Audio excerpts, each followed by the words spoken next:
Hello and welcome to another standard gameplay video here on the official MTG Arena channel, where I'll have the pleasure of showcasing a new deck every other week, so make sure to subscribe so you don't miss a future upload. But for now we're taking a look at the Outlaws of Thunder Junction preview event, where I get to showcase the Bloodletter plus Rush of Dread 2-card combo, so we can win as early as turn 5 with this combo by curving Bloodletter into Rush of Dread, one of these new spree cards. So the base mana value is 3, then we have to choose at least one mode, and the one we're most interested in to set up our combo is the last one, so that's going to cost us 5 mana total, and then a target opponent loses half their life rounded up, which, doubled by Bloodletter, will instantly win us the game. Now we can also cast Rush of Dread with additional modes if we have additional mana, can make the opponent sack half their creatures rounded up, or discard half their cards rounded up as well. So if we want to cast all 3 modes, that's going to cost us 8 mana, so quite pricey, but again, we're usually just interested in the last one. And to help us assemble these 2 combo pieces, we're also playing the Insatiable Avarice, which is another spree card. So we're going to cast this for at least 3 mana total, where we can either search our library for any card and put it on top, or we can also just draw 3 cards at the cost of 3 life, or if we have 5 mana total, we can both search a card, put it on top, and then draw into it, as well as drawing 2 additional cards at the cost of 3 life. So this is also quite versatile and great at assembling the combo, especially if we already have one of the combo pieces and plenty of lands in hand. And then rounding out the deck, we've got a bunch of removal and sweepers to make sure we can survive the various aggressive decks in the format.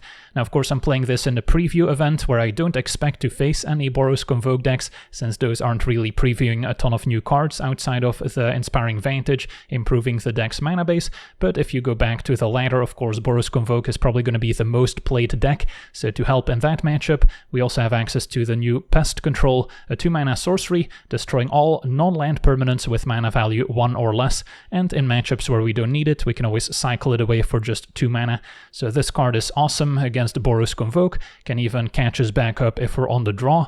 And then in addition to Pest Control, we also have Path of Peril, another reason to splash a little bit of white in our otherwise mono-black deck, as we can cleave this for 6 mana total to destroy all creatures. Otherwise, the 3 mana mode will destroy all creatures with mana value 2 or less, so once again very good against the Boros Convoke deck. And then we've got some spot removal as well, 2 copies of March of Wretched Sorrow to make up for the life loss from Avarice, and Phyrexian Arena as another 3 mana card draw engine. And we can also exile black cards from our hand to help pay for it, so once again Pest Control can also be pitched to a March of Wretched Sorrow. And then we've got Sheoldred's Edict to make the opponent sack a creature, or Planeswalker can also be quite relevant, since otherwise our deck's not great at dealing with a resolved Planeswalker. And then 2 copies of Go for the Throat. The rest can maybe take away a key counter spell or instant speed removal that could answer the Bloodletter. And then at 3 mana, I'm also playing 2 copies of the Celestus, can also improve our hand as it switches between day and night, and can also give us a bit of extra mana, especially if we want to cast a Rush of Dread with multiple modes, or maybe the Insatiable Avarice for 5 mana total. And Insatiable Avarice also works quite well alongside Sheoldred the Apocalypse. This is kind of our backup win condition in case the opponent can deal with all our Bloodletters, and Sheoldred punishing the opponent for drawing cards means we can either use Avarice on ourselves to draw a bunch of cards and then gain life with Sheoldred, or if we target the opponent, they draw 3, which loses 6 with Sheoldred, and then another 3 from Avarice itself, so that can be 9 damage out of nowhere, which can also maybe end the game for us. And then our mana base needs a bit of white mana to help cast Pest Control. We've got 2 of the creature land. I'm also a fan of the Backstreet to play tapped and give us a bit of card selection, since we're not doing a whole lot on turn 1 otherwise. Then Shattered Sanctum, 2 copies of Concealed Courtyard, which is now back in Standard, a great addition for the more aggressive black-white decks. Still playing 2 copies here since it's nice to cast Pest Control early, but I don't want to play all 4 copies since it will enter tapped later, which could hurt us.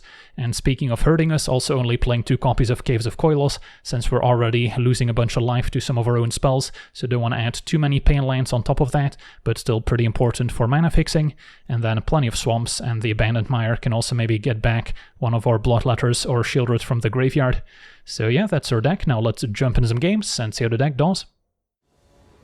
Okay, we're on the play, and we've got a keepable hand. Bit of removal, one of our combo pieces, some card draw, so we're potentially just missing a Bloodletter. Well, let's see what we're up against. Turn 1 Swamp and a Tiny Bones. Okay, could already take that out with March. And we actually drew the Bloodletter, so that can help us combo.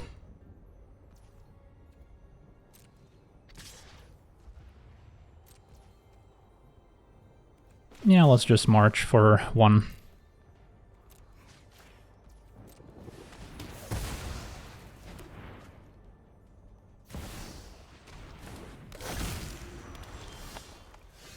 Found another March. Think I just resolve the Phyrexian Arena while I can. Can help us hit our land drops as well. Opponent plotting Pillage the Bog. And then we can use Pest Control to deal with Tiny Bones if we'd like.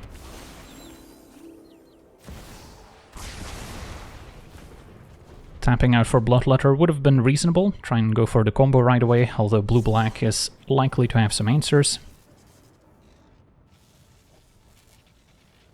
So I don't mind playing a longer game where we get to leverage Phyrexian Arena.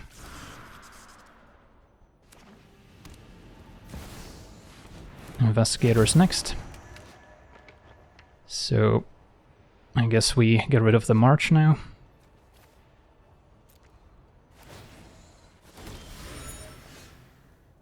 Got a replacement Bloodletter.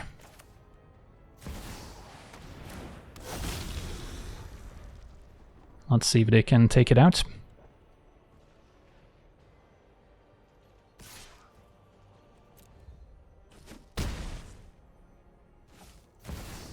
Second Investigator, so they get 2 clue tokens now.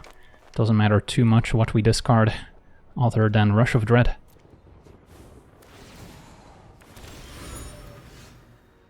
And a Rush of Dread will do it here.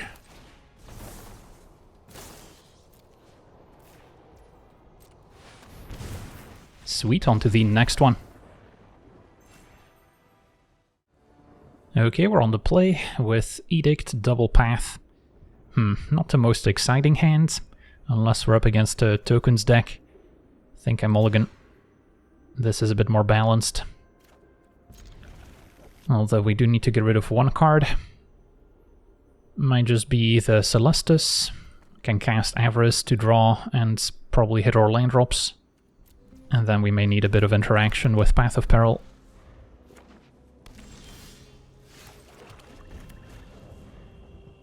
Could also just look up our other combo piece here if we don't expect too much interaction.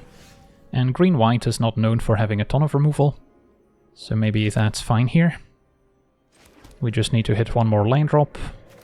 Although we will have to draw it basically after we draw our sorcery. So it's kind of a close call.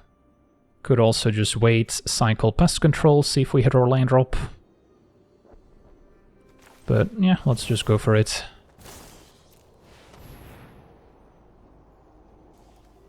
Rush of Dread.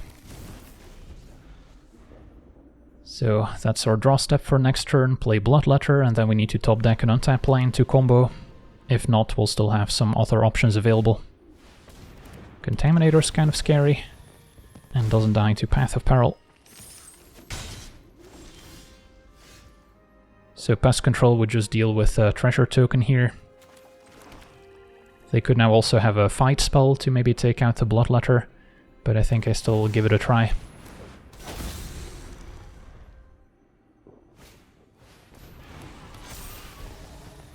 Brawler. So green-white +1 counters is kind of the message here. Double Brawler, okay. So no removal. Just need an untap land, if not Path of Peril. Still gonna be pretty effective.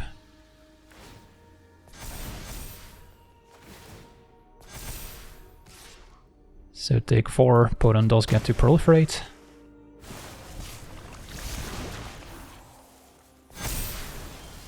And we'll have to Path of Peril.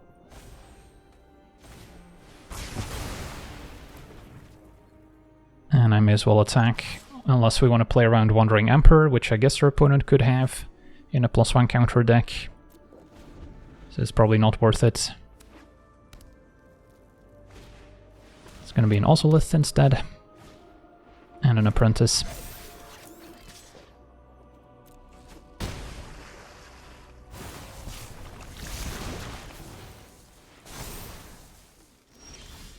Alright, we found the land. Now, interestingly, they did not activate Ozolith to put counter on Contaminators, so they might be keeping up 2 mana for some instants, which could, for all we know, take out the Bloodletter. But I think we still have to go for it here. Now I guess I could attack first, since I'm less worried about them destroying a tapped creature with only 2 mana. So they don't seem to have removal in hand.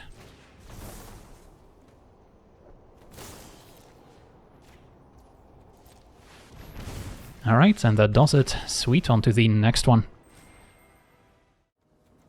Okay, we're on the play, and missing our Bloodletter, but we've got a good control hand.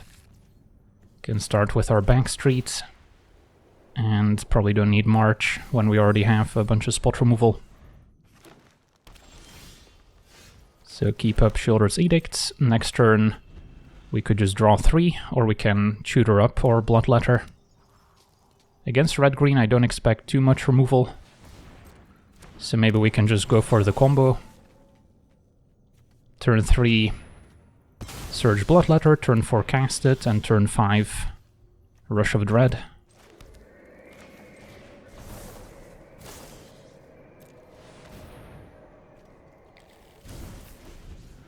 And hope they can't make us shuffle our library, since that would also deal with the combo. Alright, opponent's plotting a Trailblazer, so just gotta hope they don't have removal for Bloodletter, and we're in the clear. And there's Trailblazer making a mana, so they can potentially cast a 5-drop. It's gonna be Strangle plus another removal spell, double Strangle. Alright, that's unfortunate. And a Scram Gorger. So now what? Rush of Dread can make them discard 2 cards, basically. Can make them sack 1 creature, which is not particularly effective. Next turn we can potentially cleave Path of Peril. So yeah, maybe making them discard 2 is the way to go here, as opposed to keeping it for another Bloodletter.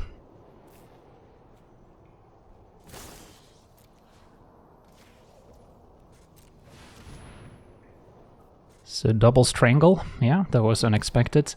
The extra red mana from Trailblazer also helping out. Otherwise they may not have been able to cast him. Alright, Storm the Festival discarded, and the Terror of the Peaks, so that's what they're working towards. Yeah, I mean, that deck probably doesn't have a ton of removal, so double Strangle was unfortunate. So we keep playing. Another Trailblazer plotted, which does kind of play around Path of Peril. So maybe we wait another turn. And then, if they just hit us for 4 a few turns, it's not the end of the world. If they want to hang on to the second Trailblazer, they can also use it to kind of ramp out something more expensive this turn, which also plays into our Path of Peril with Cleave.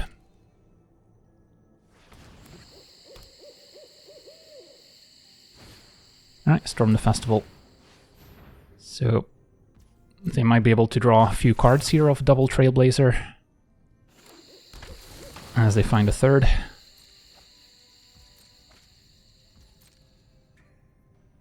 So they're not out of cards in hand, sadly. Now by removing the Scrap Gorger, it's going to take them a while to flashback Storm the Festival. So we can reset the board. See what's on top. And at this point we're looking for a big card draw spell to try and pull ahead.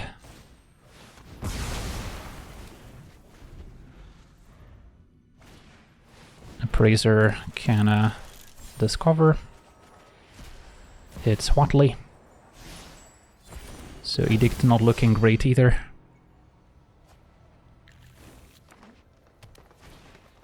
And a Loam Speaker. Alright, find Bloodletter. And then may as well Edict now.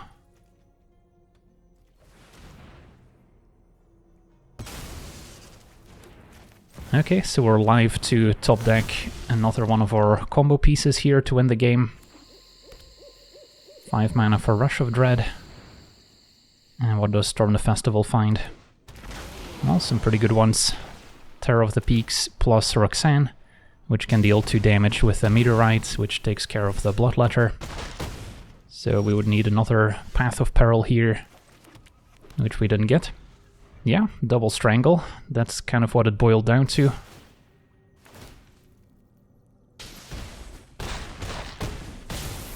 GG's, on to the next one. Okay, we're on the draw with a keepable hand. We've got our 2 combo pieces, just need to hit our land drops. And we've got some good tools against aggro with Pest Control and Path of Peril.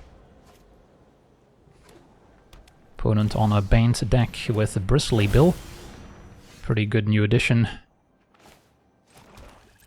So we'll probably end up cycling Pest Control and next turn cast Path of Peril.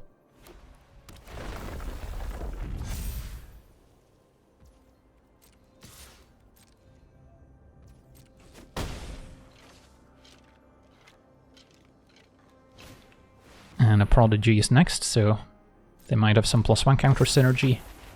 Pest Control would be an answer to Prodigy, but Path of Peril will also clean it up. And then, yeah, with the backup Bloodletter, it's not a disaster if one of them gets answered.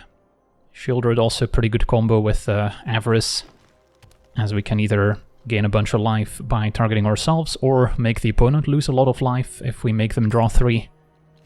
Since that would be 9 damage total, essentially. Opponent with another Prodigy. Got a Backstreet, so yeah, we could just go for Bloodletter.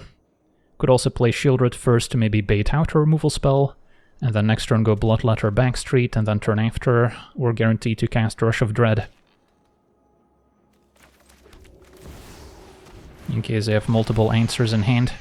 And then Shieldred also kind of punishes the card draw from Prodigy to an extent.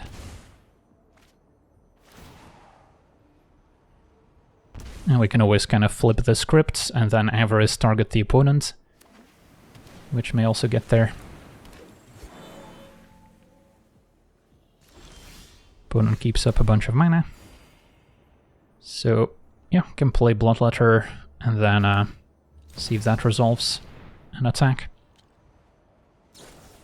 Opponent with a mutation to counter and get an extra +1 counter on Prodigy. Okay. Pest Control seems okay, deals with just a Prodigy right now, can maybe clean up a treasure token as well.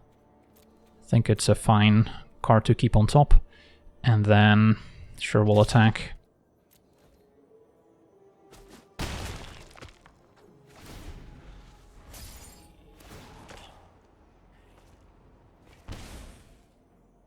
So yeah, for opponents drawing a bunch of counter spells, it's going to be difficult to pull off our combo. But our opponent's down to 8. They're gonna need to gain life with Gala Greeters. And a Brawler. So there is some +1 counter synergy as well here.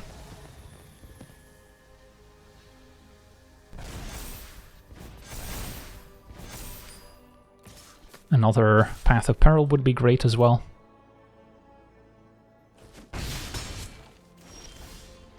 But I think we set up the combo, or at least try to. Play Bloodletter, and then casting Pest Control only deals with the Prodigy, but maybe that's enough right now.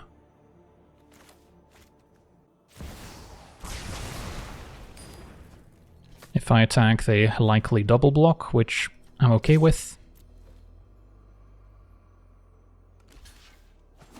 Just a chump from the Gala Greeters instead. Okay, let's see what happens. If we get to untap, we can Rush of Dread. And at 17, I don't see us losing to an attack. Okay, so step 1, probably attack with both creatures, unless we're worried about Wandering Emperor, making us exile the Bloodletter. So maybe I should just Rush of Dread now. And if this works, that's game over. I suppose we could also choose the sacrifice mode.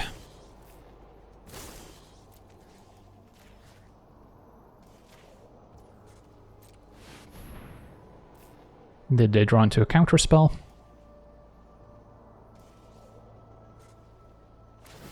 No, but Otawara to bounce Bloodletter.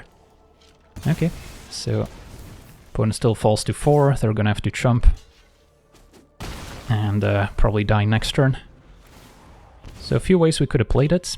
Possible we would have been able to get there had we just played Bloodletter first, but Shieldred also proving to be quite valuable. On to the next one.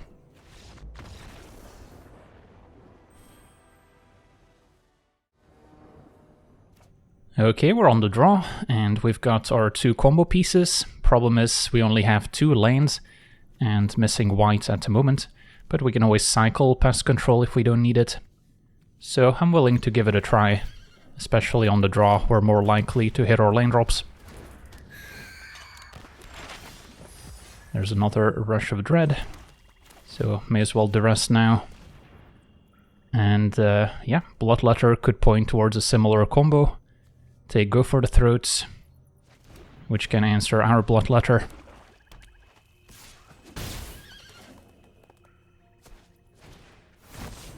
So if we cast Pest Control, it would solve their case, so maybe we want to avoid that. But it is an option if we want to relieve some pressure. But since we don't have a great answer to an opposing Bloodletter, I think we just end up cycling Pest Control to hit our lane drops instead. Should be able to survive the incoming attacks. Or we can just wait for them to play another case before we cast Pest Control. Can cycle at end of turn.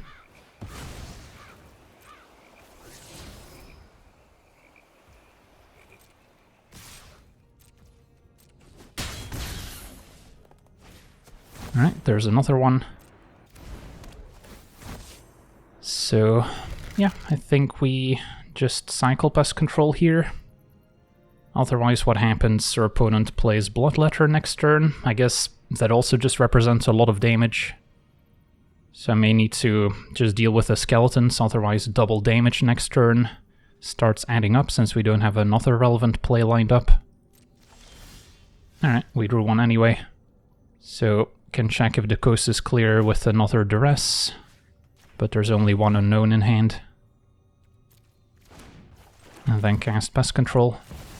Could have also maybe waited for them to search up another Rush of Dread before duressing it. But yeah, if we can hit our lane drops, we're in good shape. If we don't, we might get comboed first. So can play Bloodletter. I guess they can tutor up a removal spell for it as well. And immediately cast it. So the case of the Stash Skeleton sadly gonna make the difference here. Could have also 2 turns ago cast a duress to take away one of the cases, so that if they find an answer for Bloodletter, at least they won't be able to get their own Rush of Dread. Alright, a second case sacrificed. And sadly we didn't draw the untapped land for Rush of Dread. So now what? Probably just go for the Throats Bloodletter and cycle Pest Control.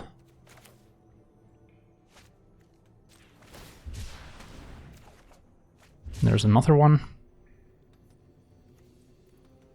Yeah, I imagine we just have to go for the Throat here.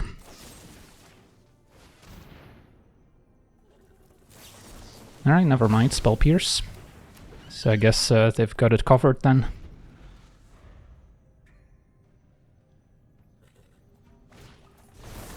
Alright, on to the next one.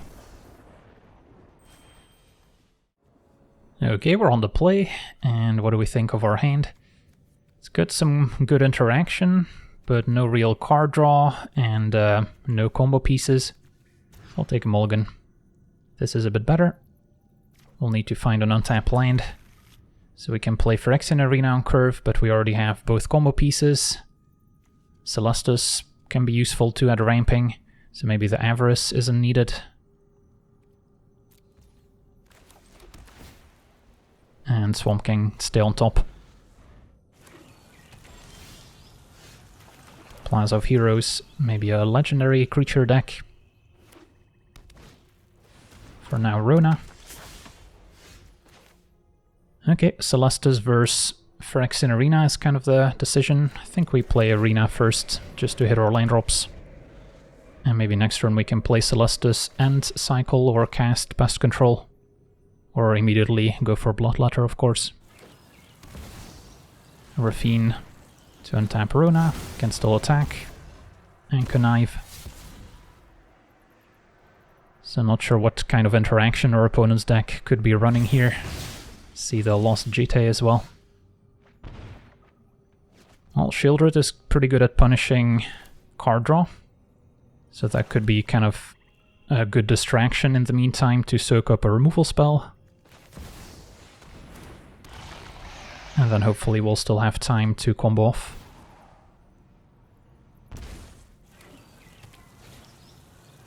Alright. Bruise can make Oxen.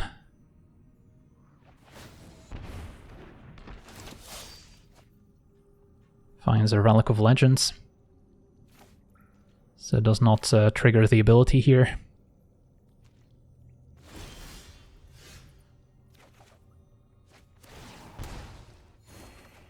And sure, can go for Bloodletter now. Play a tap land. And maybe next turn we'll get to combo off again. Arona's probably gonna try to dig for an answer.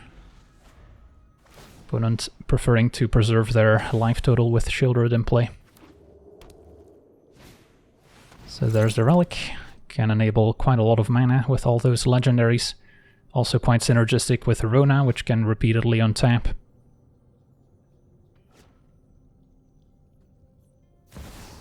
And Jodas next, so that's gonna pump their team. Can still potentially take a hit. Melira, that's fine.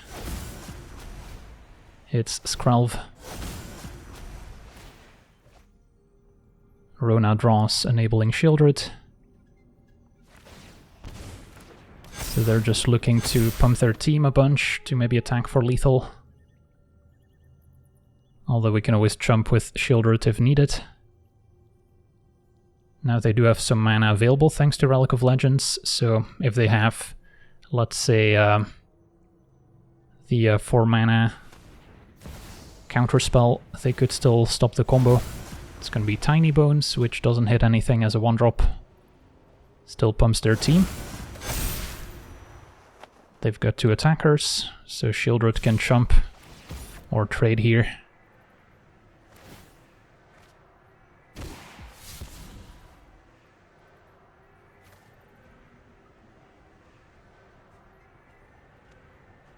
And then they can save a creature with Melira, which is also acceptable. As long as they don't mess with my Bloodletter, they could still cast Kellen Joins Up. Yeah, still an impressive turn. A Relic into Joda into a whole bunch of legendaries. 1 card in hand, so if it's not something that interacts, we should be in the clear.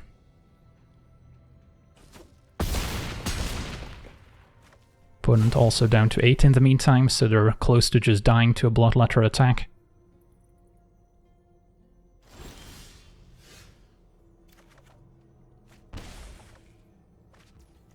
And this should do it.